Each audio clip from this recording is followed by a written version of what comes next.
նախագծի գործընկերն է։ Նոր տուն խանութների ցանցը։ Միայն այս աշնանը գնեք ջեռուցման համակարգ նոր տուն խանութների ցանցից եւ ստացեք աննախադեպ 3 տարվա երաշխիք բոլոր կացաների համար։ Համակարգի տեղադրում ընդամենը 3 օրվա ընթացքում եւ միանգամայն անվճար եւ ուշադրություն 70% զեղչ մարդկոցների համար։ Շտապեք, ակցիան գործում է մինչեւ նոյեմբերի 30-ը։ Նոր տուն խանութների ցանց։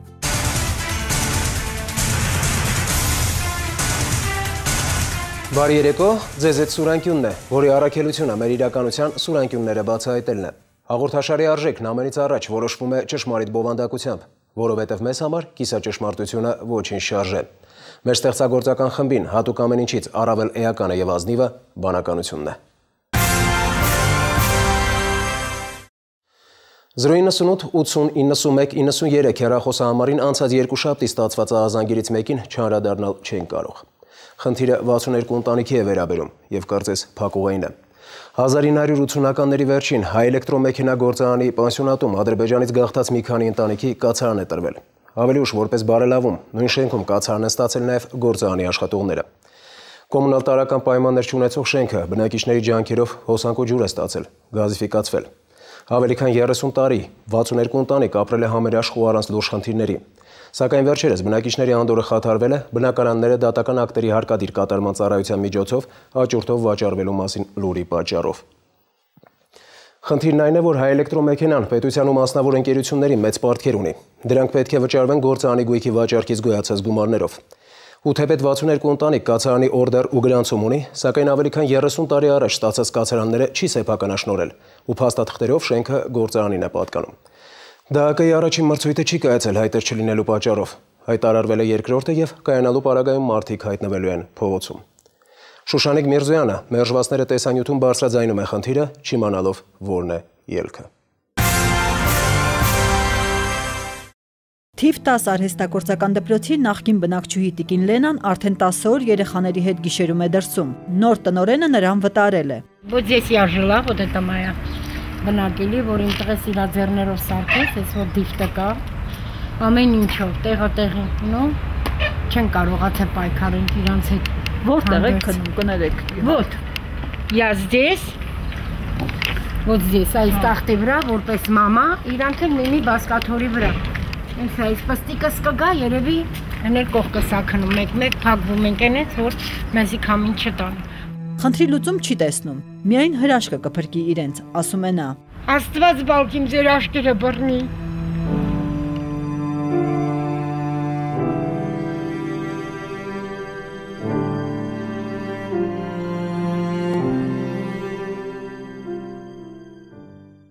Դուք գրանցում ունեք այստեղ։ Օրդերը բան արած, օրդերը կտած ու փաստացի գրանցումս էլ փոխանցի։ Փաստացի գրանցումը ունեն։ Հեսա։ Քաղաք Երևան, Մանանջյան 41, բնակարան 11։ Այս են մեր օրդերը։ Եկան գտագրեցին, որ պետք է սեփականաշնորհեն։ Հա։ Գնացին գնայել եկել են, աճուրդ են տանում, դնում ուզում են վաճառեն։ Հայ էլեկտրոմեքենա գործարանի նախկին պանսիոնատում բնակվող 62 ընտանիքի եւս սպառնում է փողոցում հայտնվելու վտանգը։ Այն ընկերության պարտքերի դիմաց աճուրդի է հանվել։ Տուն էլ չկարծանք ստանանք, այս էլ չլինի, բանա որտեղ մնանք մենք։ Ամուսինս 69 թվից հերթի մեջ է եղել։ Հերթի մեջ այդքան տարի բարձով ու չգիտեմ ինչ, այսօր էլ բերել է ըստեղ հիմա էլ հանում գցում է դուրս։ Այն ժամանակ, եթե դու միտք ունեցվես սեփականաշնորհի պիտես հետո ժողովրդին հոգ տաս։ Ինչի՞ թույլ տալի վեր գազ քաշեն։ Զբաղեցրած տարածքը գնելու առաջարկ քչերին է արվել։ Դա առաջարկել են ինքը գնել ձեր բնակարանները։ Ոչ, մենք առաջարկում։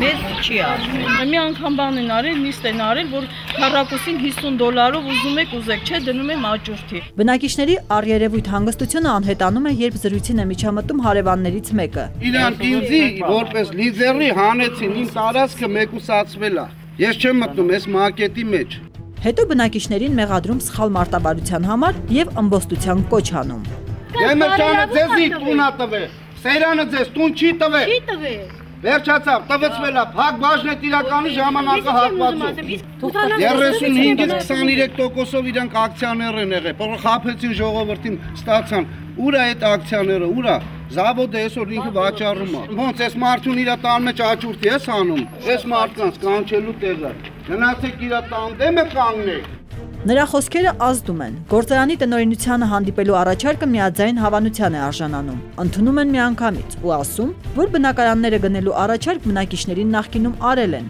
Այսօր առաջարկը ուժը կորցրել է։ Դատական ակտերի հարկադիր կատարման ծառայությունը արգելանք է դրել գործարանի ողջ գույքի վրա։ Հաշվեցա ընկերության գույքը, իրավաբանական անձի գույքը։ Ընկերությունը ունի պարտքեր, այդ բյուջեի նկատմամբ պարտավորություններ ունենք։ Եվ իրավաբանական անձանց պարտավորություններ։ Ֆունկցիան դա է, դա իրականացնում արգելանքի դնում է աճուրդի վաճառում, որպեսզի ընկերության պարտքերը դատանի վճռով, որ արդեն կա, դա վճարի։ Պարտքերի մակերը վաճառում եք ինչ անեք, ուներ գործարանում, բերեր այդ վաուչերի դիմաց մեր ֆինանսները փակեր, տար, մեզ ինչ որ մի բան տար։ Որն է ելքը, հայ էլեկտրոմեքենայում չգիտեն։ Հույսը մեկն է։ Շենքը հարմար տեղում չէ եւ գնորդներ միգուցե չհայտնվեն։ Հակառակ դեպքում 62 ընտանիք, ավելի քան 300 բնակիչ ստիպված նոր կացարան է փնտրելու։ Շուշանիկ Միրզոյան, Վահագն Ալեքսանյան, Զոհրաբ Քարամյան, Սուրանգյուն։ Թեման, որին կանդրադառնանք, բավականին նուրբ է, սակայն իրողությունը ներկայացնելու համար պետք է խոսել կոնկրետ փաստերով։ Մեր շատ հատկապես անդամահատված կամ պարալիզացված վերջույթով հաշմանդամները ամեն տարի ստիպված են փորձաքննություն անցնել ու հանձնաժողովին համոզել վերահաստատել կարգը։ Այս ձևը, մեթոդը, եղանակը, օրենքի պահանջը կամ, ինչպես կուզեք, անհեթեթ է, ավելին արժանապատվությունը վիրավորող։ Սա այն դեպքում, երբ առողջ մարդը փողով կարող է հաշմանդամության կարգ գնել եւ մի 2 կոպեկ ստանալ։ Ինչ է եղել, որ աշխարհը ոչի քանդվի։ Կառավարության վերահսկողական ծառայությունը վերջերս ուսումնասիրել էր ոլորտն ու ներկայացրել հետևյալը։ Հաշմանդամության ակնհայտ բացակայության դեպքում հաշմանդամության կարգ տրամադրող բժշկա սոցիալական փորձաքննության հանձնաժողովը կարգը տրամադրել է 150-ից 200,000 դրամով։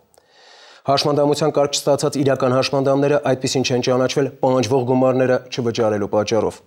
Հաշմանդամության 3-րդ խումբ հնարավոր է ձեռք բերել 1 ամսվա թոշակի վճարում կատարելու միջոցով։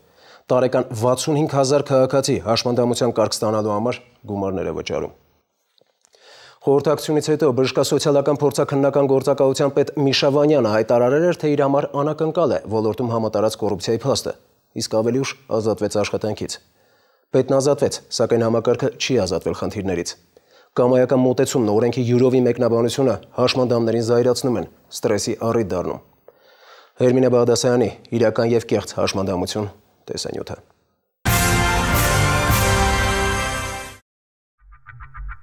Հիսուներկուամյա Հրաչյա Ավետիսյանն արդեն երկար տարիներ է տառապում է անվերականգնելի հիվանդությամբ։ Գոտկային հատվածում կա ներաճած ուռուցք, ինչը մեծանալով վնասել է ոտքի ներվը, եւ ոտքը բարակել է 11 սանտիմետրով։ Անզգայանում է նաեւ մյուս ոտքը։ Տեսեք այսպես որ շարժում ես,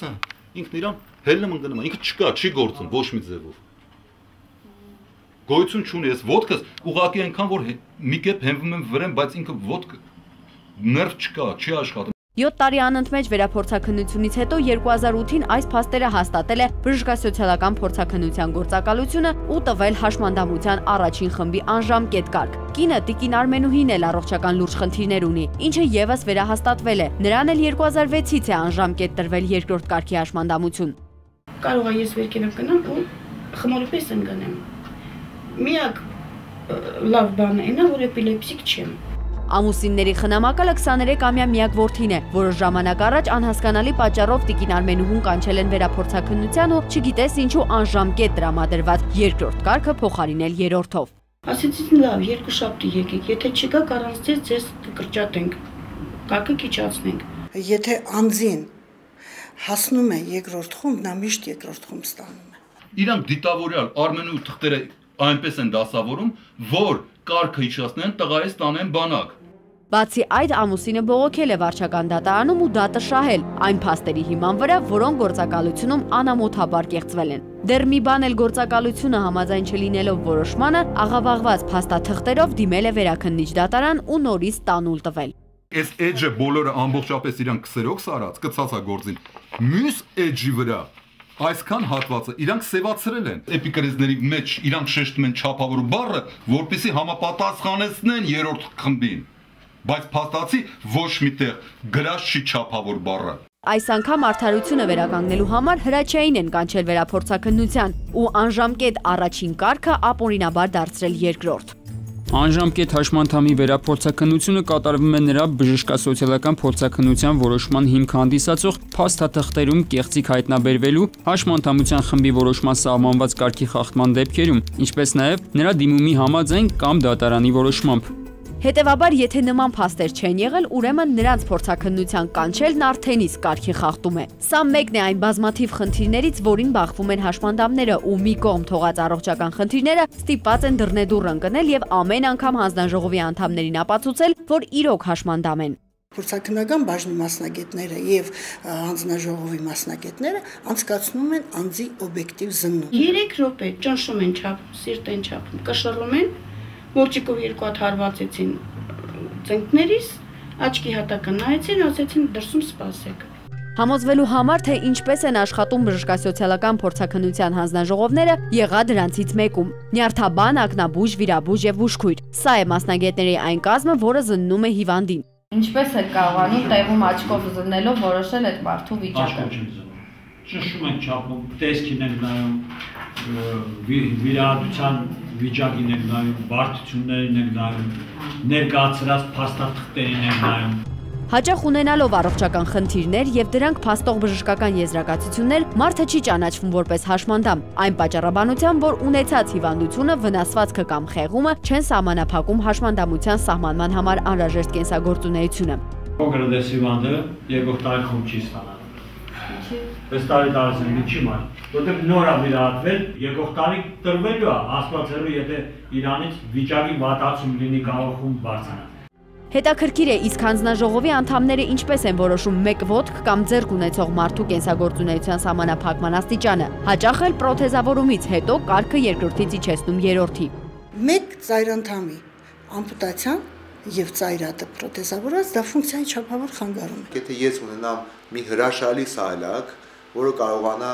նույնիսկ աստիճաններով բարձրանալ, ցանկացած տեղ, չգիտեմ, երթևեկել մեքենայի պես եւ այլն, արդյոք դա նշանակում է, որ ես առաջին խմբի հաշմանդամ չեմ, արդյոք խնդիրները վերանում են դրանով։ Ստացվում է, որ հանձնաժողովներում նստածներն են որոշում իրավունք ունի հաշմանդամություն ունեցող անձը համապատասխան կարգ եւ դրանից բխող թոշակ ստանալ, թե ոչ։ Մանավանդ, որ հաշմանդամության սահմանած չափանիշները կոռուպցիոն ռիսկեր են պարունակում եւ բժշկասոցիալական փորձաքննության հանձնաժողովի անդամներին հնարավորություն տալիս շատ դեպքերում կայացնել սխալ որոշումներ։ Շատերը կադրից դուրս են խոստովանում, որ որոշակի գումարի դիմաց են պահպանել օրենքով իրենց հասնող հաշմանդամության կարգը, իսկ ովքեր էլ ինչպես ասում են չեն մուծվել, բնականաբար կարգն իջեցվել է։ Ամեն տարի ասում են գնա նորից անալիզներ բեր։ Երկրորդ կարգից նշանակեցին երրորդ կարգ, երևի երիկամը աճել է, ես չեմ անում։ Հաշմանդամ է ճանաչում այն դեպքում, եթե նրա մոտ կա մյուս երիկամի հիվանդություն եւ ֆունկցիայի խանգարում։ Ստացվում է հաշմանդամության կարգ ստացողները պետք է լինեն կիսամեռ վիճակում։ Եթե անկարծ ինչ-որ հրաշքներ պատահի, հաշմանդամը ինքը մեծ ուրախությամբ կհրաժարվի այդ եւ սայլակից, եւ խմբից, եւ թոշակից։ Եվս մի կարևոր խնդիր, որի լուծումը նորից տվերի պատճառ է դառնում։ Պարզվում է այն հաշմանդամները, որոնք աշխատում են, իրավունք չունեն հիվանդանալու, քանի որ պոլիկլինիկաներից անաշխատունակության թերթիկ վերցնելը գրեթե անհնար է։ Այո, քանի որ հաշմանդամ է, ուրեմն այդ սովետական մտածելակերպով նա անաշխատունակ է։ Ուրեմն նա պետք է նորից, չգիտեմ, 3 թե 6 ամիս անաշխատունակ լինի, ու իրան ինչա նորից խումբ կտան։ Մի խոսքով, օրենքում եւ գործակալության աշխատավոճում հակասությունները շատ են ու անհասկանալի նաեւ այն առումով, որ ոլորտը գրեթե չի վերահսկվում, բայց որ ամենազավեշտալին է 2014-ից հաշմանդամ լինել-չլինելը որոշվելու է աշխատունակության աստիճանով։ Ես այստեղ ունիսոնում 100% աշխատունակ եմ եւ ված չեմ աշխատում կարծես թե, բայց որոշ հիմնարկներում ես 0% աշխատունակ եմ, որտեղ նույնիսկ չեմ կարող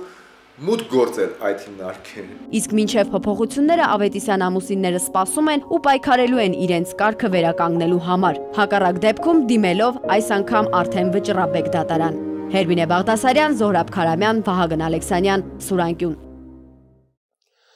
Նախորդ թողարկմանը ոստիկանապետ Վլադիմիր Գասպարյանը խոստացել էր, որ ապօրինի ծառայատումների նոր բացահայտումներ են լինելու եւ լայնածավալ ձերբակալություններ են սպասվում։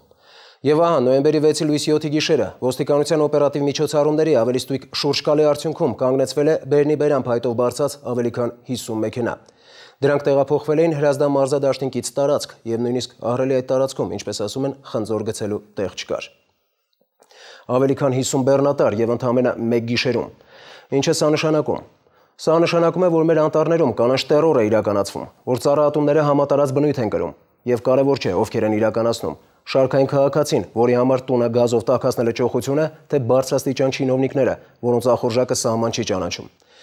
Կադրերում երևում է, որ բեռնատարների մի մասը բարձած է ոչ թե վառելափայտով, այլ տախտակներով, ինչը նշանակում է, որ դրանք ուղղվելու են որոշակի բիզնեսի։ Այնպես որ ոստիկանության գործողությունը կարող է նաև հանդարտացնել այն հոռետեսների զայրույթը, որոնք ոստիկանապետի հետ մեր հարցազրույցից հետո զանգահարում եւ նշում էին, թե ձերբակալվելու ու քավության նոխազեն դառնալու միայն շարքային քաղաքացիները։ Պետք է հուսալ, որ նման միջոցառումները շարունակական կլինեն, այլապես կիրականանան այն տխուր կանխատեսումները, թե 2040 թվականին Հայաստանի մեծ մասը անապատացած կլինի։ Պետք է հուսալ նաև, որ նման դեպքերի հետաքննության ժամանակ կանխակալ վերաբերմունք չի դրսևորվի եւ պատիժը կկրեն իրական մեղավորները։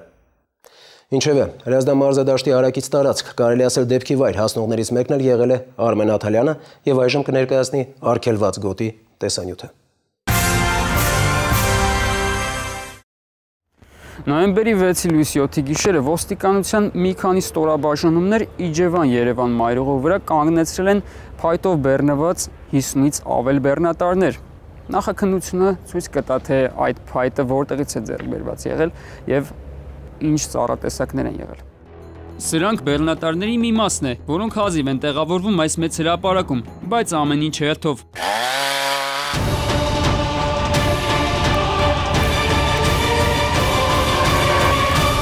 Զորայատ 570 կամազաչ կանգար կազարի։ Նոյեմբերի 6-ի գիշերը Իջևանից Երևան եկող մեքենաների վարորդները հավանաբար զարմացած էին։ Մայրուղու տարբեր հատվածներում պարեկող ոստիկանները զննում էին բեռնատարները եւ կիսաբեռնատարները, փայտանյութ տեղափոխողներ էին փնտրում։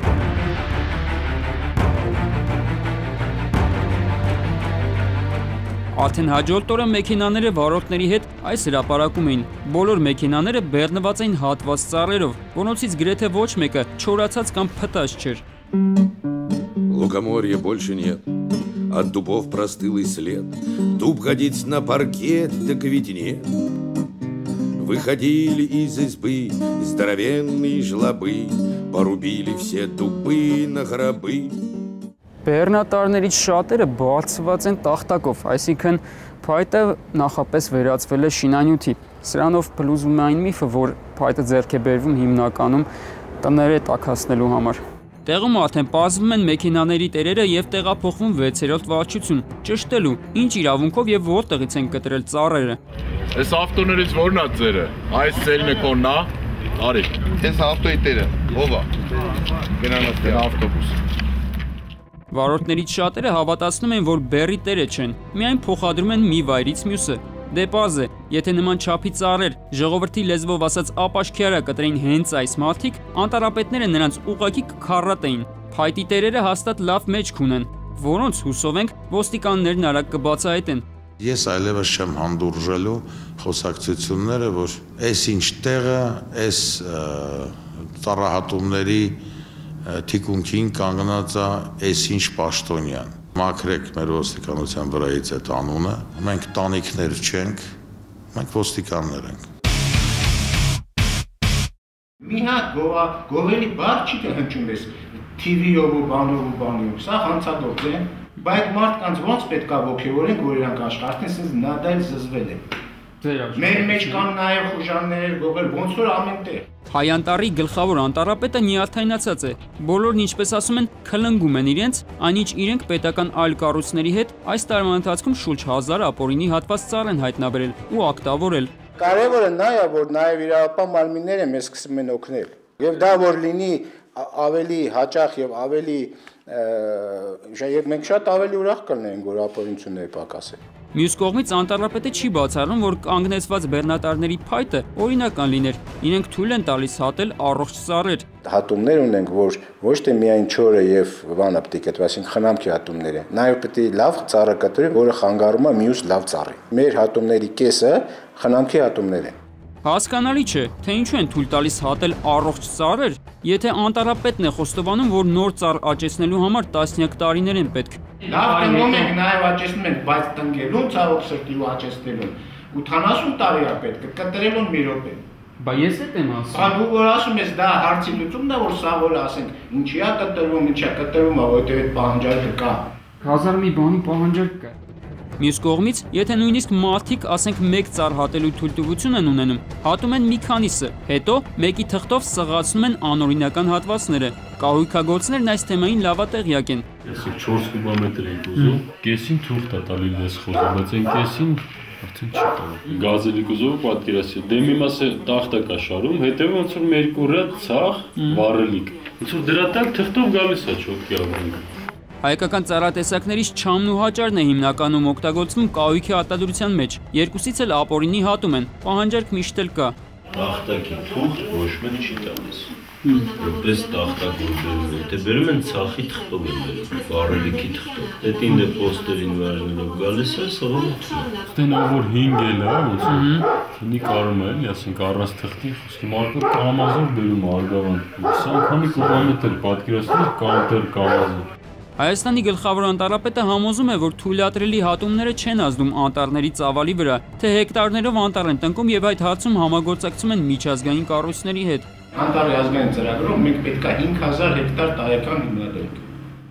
Պետական փաստաթուղթ է։ Չեն կարող, որ տեմպերատուրն այդքան գումար ունի, որ տրամադրի նման մեծ գումարներ։ Փող չկա, հնարավոր է չլինի էլ, այնպես որ անտառացած տարածքների ավելացումը ֆանտաստիկայի ժանրից է։ Փոխարենը, եթե այսպես շարունակվի, Հայաստանի հատված անտառները կարող են վերածվել թանգարանների, բաց երկնքի տակ։ Մնում է հուսալ, որ ոստիկանության պարբերական ռեյդերն անտառներից հեռու կպահեն ապօրինի անտառհատողներին եւ զգոն կպահեն նրանց թևեր տվող պաշտոնյաներին։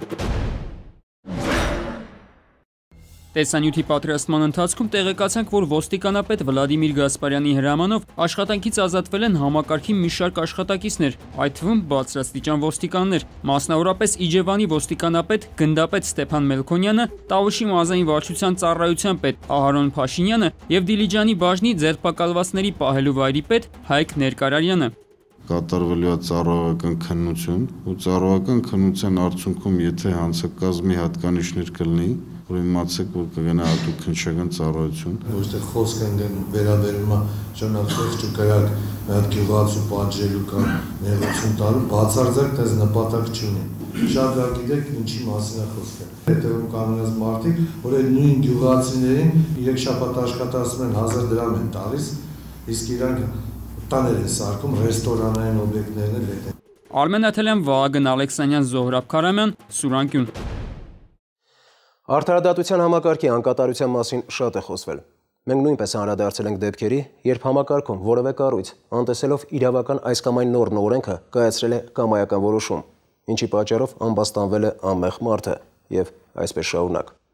Այո, սա համակարգ է, որի յուրաքանչյուր սխալ, անարդար որոշում ուղղակիորեն ազդում են մարդկանց ճակատագրերի վրա։ Այնինչ այսօր կներկայացնենք թերևս ասածից ապացույցն է։ 9 հոգանոց մի ընտանիք մնաց առանց տանիքի։ Չանտեսելով անմեղության կանխավարկած ասվածը, միանշանակ չեն պնդի, թե դատարանն անարդար որոշում է կայացրել, սակայն մեր լսածն ու տեսածը մտորելու լուրջ առիթ տվեցին։ Պարզվում է, որ մեզանում ակտիվորեն գործում է մի սխեմա, համաձայն որի որոշ վայ գործարարներ կամ կռապաշտներ տարատեսակ մեթոդներով, դրանցից երկուսի մասին կտեղեկանաք տեսանյութից, տիրում են քաղաքացու անշարժ գույքին, այնուհետև էժան վաճառում սոցիալական բարձր կարգավիճակ ունեցողին ու բուժածը, այսինքն խաբված սեփականատերը, երբ դիմում է իրավապահ համակարգի որևէ կառույցի, բնականի նոր տերը իր կապերով հարթում է կնճիռը։ Սա այլ կերպ անվանել, քան կազմակերպված հանցավոր խմբավորման գործունեություն չի կարելի։ Ընդ որում, եթե հաստատվի, ապա գործ ունենք քրեական օրենսգրքի մի շարք հոդվածների խախտման հետ։ Կրկնում եմ, ներկայացնում ենք մեր տեսածն ու լսածը, մեկնաբանությունները թողնելով ձեզ։ Եվ այսպես Նելի Արությունյանի մեղա Տեր Աստված տեսանյութը։ Զեյթունի Լեպսուսի 7 շենք բնակարան 15 հասցեում գտնվող կիսանկյուղային եւ ոչ ընդարձակ այս բնակարանում ապրում է 9 մարդ, այդ թվում 2 երեխա։ Բնակարանն այս բազմանդամ ու արդեն 3-րդ սերունդը տված ընտանիքին է պատկանում 60-ականներից։ Սակայն անցած երեքշաբթիից ճիշտ է ասել պատկանում էր։ Մոտ 2 տարի նրանք պայքարում են խարդախության հետևանքով կորցրած բնակարանի նկատմամբ սեփականության իրավունքը վերականգնելու համար, բայց ապարդյուն։ Եղբորն օգնելու թվում է թե պարզ մարդկային պատրաստակամությանն ի պատասխան Մարտիրոսյան Վարդանյան ընտանիքն ուղղակի հայտնվեց փողոցում։ Նորոք տղան եկավ, ինչ-որ խնդիրներ ունեցավ, ես չեմ ճանաչել, հետո գործի մեջ եմ ճանաչել Գագիկին, ինչ-որ հողային պահանջներ են ունեցել, եկավ խնդրեց օգնել, դες դիմեց տունը բան գտնենք, եղբորս հետ գնում են լոմբարդ, ու կատար գտենց խապելով, որ Գագիկը լոմբարդի տնօրենն է, գնում են այդ քայլն։ Սկզբից ասեց բանկում, հետո ասեց ժամանակի մեջ չեմ տեղավորվում, լոմբարդում եկեք, գնացի իր աշխատանքի վայր, Գագոն եկավ, ներկայացան լոմբարդի տնօրեն, գնացինք նոտար, դրանց 2 օր հետո մկոն իր տունը ամեն ինչը ծախեց, ինքը կորավ, փախավ քաղաքից։ Իսկ այդ ընթացքում Գագոն կադաստրում բանից պարզվում է առվաճառքի պայմանագրից հետո թղթերն է դասավորում, 2 օր հետո կադաստրից ինքը արդեն իր անունով վկայականը ունեցած ներկայացավ, որ այս տունը իմն է, դուրս եկեք։ Մինչ ծանոթանում էինք գործի մանրամասներին, ներկայացան դատական ակտերի հարկադիր կատարողները, բնակարանի նոր սեփականատիրոջ Ոման Գագիկ Գրիգորյանի պահանջով բնակիչներին վտարելու։ Իրավիճակը, որի ականատեսն էինք եւ ողբերգությունը, որ ապրում էր այս ընտանիքը, բառերով անհնար է նկարագրել։ Տնից չեմ պատասխանում, եթե ինքնական դուրս գա։ Խնդիրը նրանում է, որոշում կա դատախազության, որոշում կա ամեն ինչը խարդախությամբ արել։ Դատախազության որոշումը, դատախազության որոշումը օրինականության մեջ մտած վճռի կատարման համար հիմք չի։ Իմ տունն է, իրանը չի, ես այդ մարդուն չեմ ճանաչում, չգիտեմ էդի ով է։ Ես դուրս չեմ գալու։ Իմ 4 երեխեքին հանել ցրտի վար պատի տակը հանեմ նստացնեմ։ Էդի ինչ խիղճ է։ Ես ինքն ստեղ չեմ էդում։ Կլսեմ բենզինը վրացու տան մեջը կբարվեմ, կտենակ։ Բացի մեզնից էլի խաղճված Տուժող կողմի փաստաբանների տեղեկություններով Գագիկ Գրիգորյանը շատ որոշակի շրջանակներում հայտնի վաշխառու է եւ հատկապես նշանավորվել է խարդախություններով անշարժ ու շարժական գույք, այսպես ասած, գցելու եւ այդ որոշակի շրջանակի ազդեցիկներին էժանով վաճառելու հնարքներով։ Իսկ հետո հենց այդ ազդեցիկներն են նրան թիկունք են կանգնում դատարաններում վեճերը հարթելու գործում։ Այս ամեն ինչը որ պարզվեց Գագիկին մենք գտանք, փորձեց ինչ-որ այլ ճանապարհներով տարբեր մարդկանց հետ եկավ, քանի անգամ վախեցնելով ինչ-որ ձևերով մի քանի հոգով եկան, մենք ասացինք, որ այդ ձև այդ հարցը չի լուծվի, ինքը ասեց, տենց հարցեր եմ լուծել, որ էսի չլուծեմ։ Ես էլ ասացի, դե մենք կդիմենք դատախազություն, օրենքի սահմաններում այս հարցը կլուծվի։ Գագիկ Գրիգորյանը հաջողացրել է Արաբկիր եւ Քանաքեռ Զեյթունի ընդհանուր իրավասության դատարանում դատավոր Ալվարդ Հունանյանի վճռով ճանաչվել բարեխիղճ գնորդ։ Այն դեպքում, երբ Մարտիրոսյան Վարդանյան ընտանիքի դիմումի հիման վրա ոստիկանությունը քրեական գործ է հարուցել եւ պարզել, որ սույն գործարքը կատարվել է խաբեությամբ, գույքը ձեռք է բերվել խարդախությամբ, իսկ գործարքի նախաձեռնող Մկրտիչ Մարտիրոսյանի նկատմամբ հայտարարել է միջազգային հետախուզում։ Հեսա որոշումը դատախազության քննիչի պարզեցի, որ Վահե Խաչատրյանին վստահությունը չհաշարելով եւ խաբեության եղանակով հափշտակվել է նրանց առանձնապես խոշոր չափի 15 միլիոն 200,000 դրամ արժողությամբ բնակարանը հանցավոր դիտավորություններ իրականացնելու նպատակով։ Պարզվեց այդ խումբը տարբեր գործողություններ արել։ Մեր նախագահի աջակցություն դուք դրեմ, ես չեմ կարող ըստիցան։ Գույքը խարդախությամբ ձեռք բերելու մասին ոստիկանության որոշումը ուշադրության չի արժանացրել նաև Քանաքեռ Զեյթունի ընդհանուր իրավասության դատարանը, որտեղ տուժողները բնակարանի ակտիվաճառքի գործարքն անվավեր ճանաչելու հայցապահանջ էին ներկայացրել։ Դատավոր Արմեն Դանիելյանի վճռով հայցապահանջը մերժվել է։ Միայն մեղադրանքը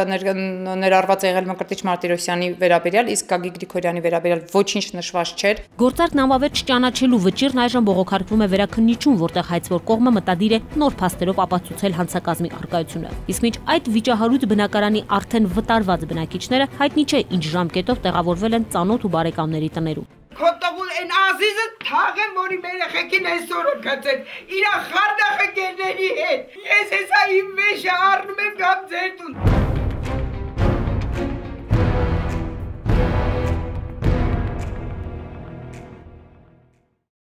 Բնակարանային խարդախության նկարագրված դեպքը եզակի չէ, գրեթե ամեն օր նման խարդախությունների հետևանքով բառացիորեն փողոցում են հայտնվում նոր ընտանիքներ։ Տունը տրել ենք բանկ ուրիշի հետ, ուրիշն ինքնա վերցրել, միջապես մենք չենք վերցրել գումարը, $70,000 ենք վերցրել, ու միսա խապե պաներ են իրան, Մենք մեր ձեռով չենք ստորագրել, գումար չենք վերցրել։ Մոտ 1 ամիս առաջ երրորդ անձի մասնակցությամբ բանկային մեքենայությունների հետևանքով անօթևան մնաց եւս մի բազմանդամ ընտանիք 13 հոգանոց։ Հրապարակ տանեմ լսեմ վեշերս նստեմ ընդդեմ։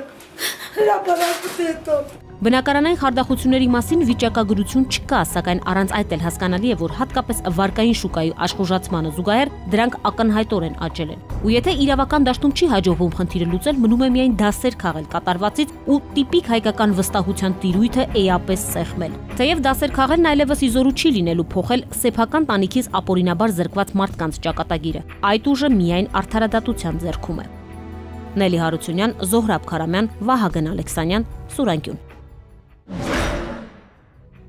Սուրանկյունը հետևողական է իր բարձրաձայնած խնդիրների նկատմամբ։ Մենք անդրադարձել էինք ծնողական ուշադրությունից դուրս մնացած 12 եւ 14-ամյա քույրերի ճակատագրին։ Նրանց հետ աշխատած հոգեբանը դիմել էր մեզ եւ տեղեկացրել, որ քույրերի վարքային շեղումների մասին գնահատականները չափազանցված են։ Քույրերի հետ ես աշխատում եմ երկար ժամանակ արդեն։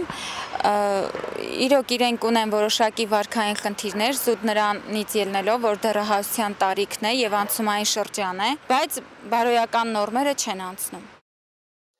Ավտոմեքենա մանավանդ թանկարժեք ունենալու անդիմադրելի ձգտումը սոցիալական հիվանդություններից է։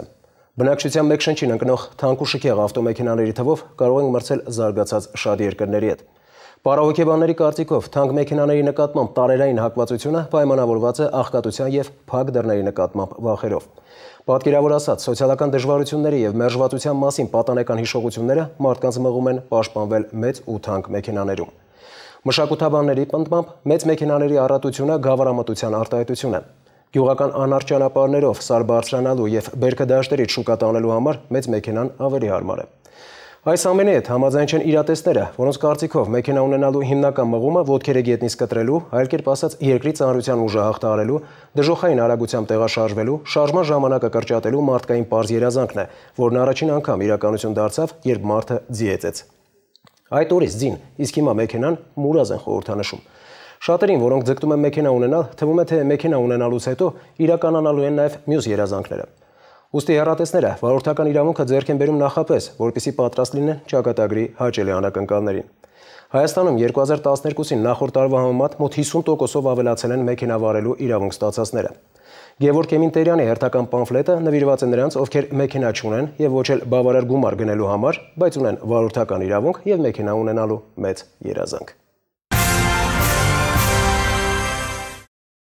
Երկրի մասին նույնիսկ փոքրիկ փաստերը կարող են շատ խոսուն լինել։ Ինչպես երկար ժամանակ վստահեցնում էր մեր նախկին իշխանավորներից մեկը, սատանան մանրուքների մեջ է։ Այդպիսի մի մանրուք էլ վարորդական վկայականն է, բայց ազգային վիճակագրության ծառայությունը շատ հետաքրքիր տեղեկություն է տալիս։ Ըստ այդմ, այս տարվա ընթացքում մինչև սեպտեմբեր վարորդական իրավունքի վկայական է ստացել ուշադրություն 121265 մարդ։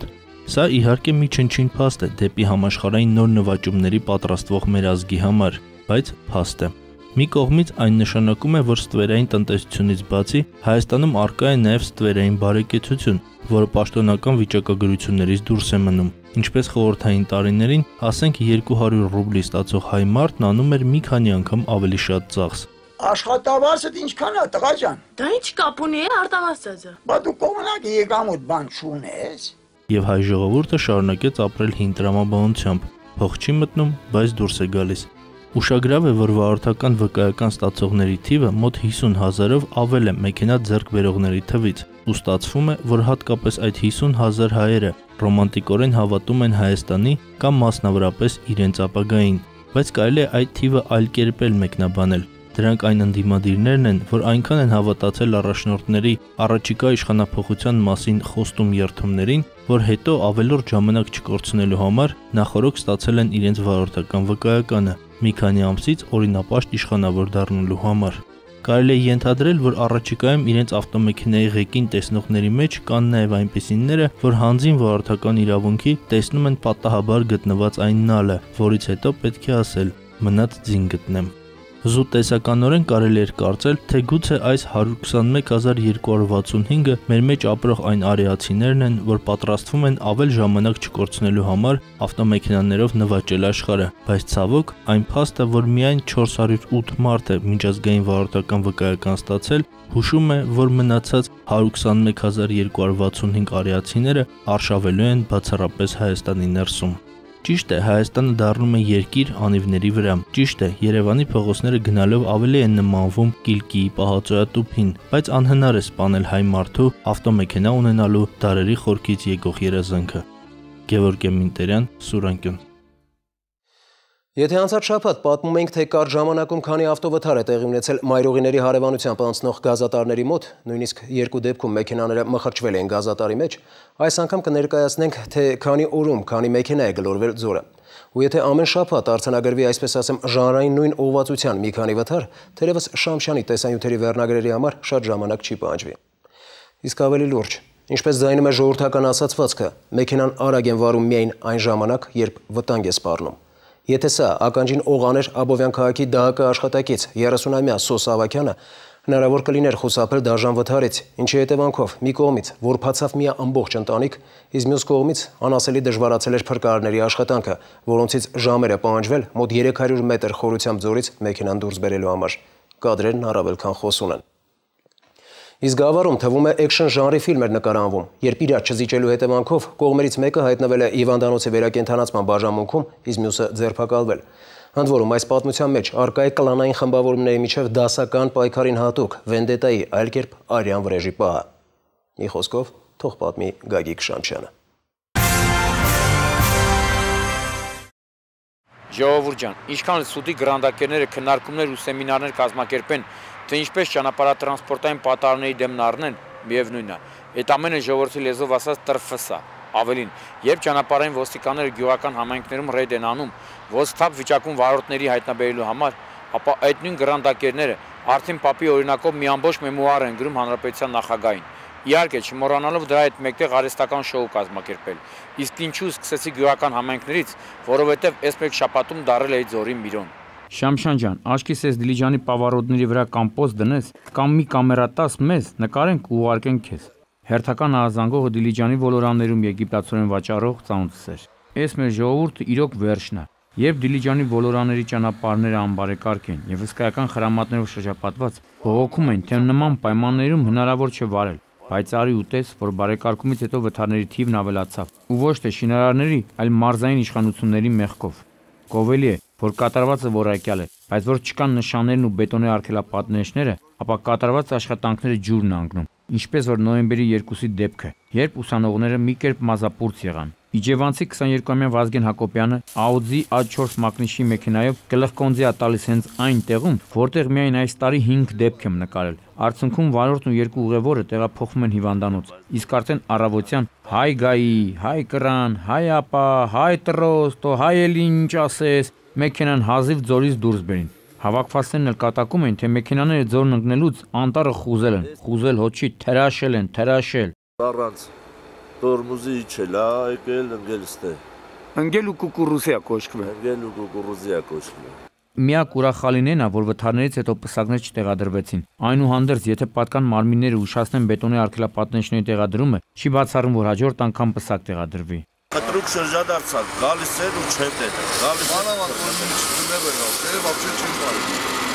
Գեղարքունիքի մարզի գյուղական ճանապարհներին ոչ արտաքին լուսավորություն կա, ոչ էլ նշաններ։ Ինչն էլ արտոնություն է տալիս վայ վարորդներին շումախերություն անել, ինչը հաճախ ողբերգական ավարտ է ունենում։ Նոյեմբերի 4-ին էր հերթական ցավալի վթարը։ 4 երեխաների հայր 33-ամյա Վարդենիկ Ցի Մխիթար Սարգսյանը դուրս է գալիս ճանապարհից ու բախվում ծառին։ Նա եւ ուղևորը համագյուղացի 22-ամյա Գևորգ Մարգարյանը տեղում մահանում են։ Մահացածների դիերը գյուղացիներն են տեղափոխում հիվանդանոց։ Իսկ արդեն վթարի վայրում ականատես են լինում, թե ինչի հետևանքով է տեղի ունեցել վթարը։ Մասնավորապես, արագ վարելու հետևանքով հարված այնքան ուժգին է եղել, որ մեքենայի դիմապակին շպրտվել է մոտ 10 մետր։ Այս ճանապարհը չի զիջում հանրապետությունում հայտնի մի քանի այլ ճանապարհներին, որտեղ մանավանդ խամ վարորդները չեն կարողում մանևրել եւ վթարի են ենթարկվում։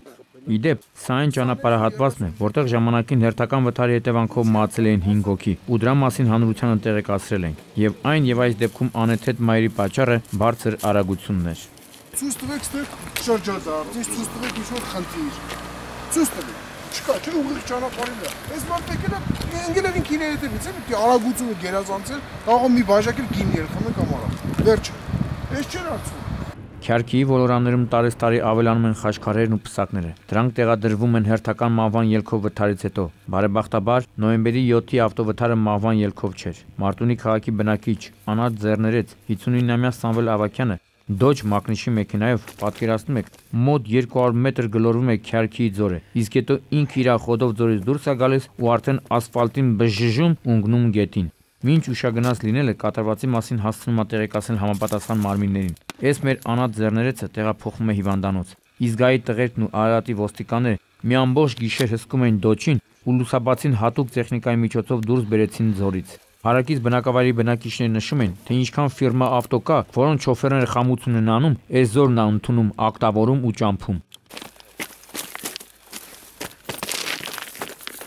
Այ մարդ, այս Աշոտ կամ այս ճանշինի ղեկավարը լրիվ բազա Արտեմն է։ Հիշում եք Գիկոր ֆիլմը, որտեղ Արտեմն ասում է, թե բալը թանկ է։ Երևի սրա համար էր կառայլոկն ու մանդարինն էր թանկ։ Ու գիտեք ինչու։ Նոյեմբերի 6-ին Ճարտարապետաշինարարական համալսարանի ամբիոնի վարիչ 58-ամյա Վաղարշակ Մադոյանը, որը ծնունդով Բոգդանովկայից է, տղայի հետ X5-ով մեկնում է ծննդավայր։ Ճանապարհի անբարեկարգ լինելու պատճառով վթարի է ենթարկվում։ Գլխկոնձի տալով հայտնվում Խոչաղբյուր կոչվող տարածքում։ Ամբիոնի վարիչին ու նրա տղային առաջին օգնություն են ցուցաբերում Աշոտքի ոստիկանության պահպանության բաժնի տղերքը, Աշոտքի զինվորական կոմիսարը ու հասարակ քաղաքացիները։ Երբ նկարահանում է, թե ինչ դժվարությամբ են փորձում դուրս բերել մետաղե ջարդոն դարձած մեքենան, երկու հոգի, ասես աշխարհից կտրված, արևադարձային մրգեր էին խժռում։ Հետո միայն պարզեցի, որ մրգերը թափվել են վթարված մեքենայից, իսկ մինչև ուղեղները սրսկած ու որովայները մի մետր լայնքին տված անկուշտները ճանշինի ղեկավար Մարսել Կարապետյանն ու ինժեներ Ալեքսան Քոչոյանն էին։ Հավաքվածները տարակուսում էին, թե ճանշինի մեղքով հեր ու տղա դառնալու էին նահատակ, իսկ սրանք լայախ չարեցին անգամ ճանշինից տրոզ բերեն։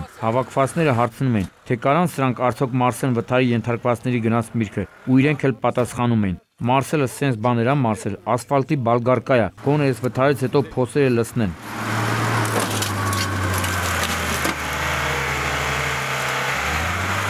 Երևան-Սևան մայրուղուն բազմից ենք անդրադարձել։ Խնդրանք հորդորներով ամեն անգամ դիմում ենք վարորդներին, որ մի գերազանցեք արագությունը։ Եթե ձեզ չեք խղճում, ապա գոնե մտածեք ձեր ընտանիքների մասին։ Նոյեմբերի 7-ին 2 ժամից ավելի պահանջվեց, որ Կոտայքի մարզի փրկարարները, ոստիկանության 6-րդ գլխավոր վարչության սպեցի տղերքը, ճանապարհային ոստիկանության 2-րդ սպայական գումարտակի 2-րդ վաշտի աշխատակիցներն ու քաղաքացիները կարողացան դուրս բերել Աբովյան քաղաքի դատական ակտերի հարկադիր կատարող 30-ամյա Սոս Ավագյանի դին։ Վերջինս Volkswagen-ով Երևան ընթանալիս Արծվի արձանի մոտ դուրս է գալիս երթևեկելի գոտուց ու մոտ 300 մետր գլխի վար շրջվելով բախվում ապարաշ քարերին ու հայտնվում ջրանցքում։ Ժողովուրդ ջան, այս կադրերը տեսնելուց հաստատ կմտածեք, որ սենց բան միայն կինոյում կտենաս, բայց այլ ուտես, որ մենք էլ շումախերների պակաս չունենք, ու միայն հաջորդ օրը ժամեր պահանջվեց, մինչև քնչական մարմինը մի քանի այլ ծառայությունների հետ կարողացան մեքենան դուրս բերել անանցանելի վայրից, իսկ հարևանությամբ ապրողներն էլ այդ հատվածին մահվան փոս անուն են դրել։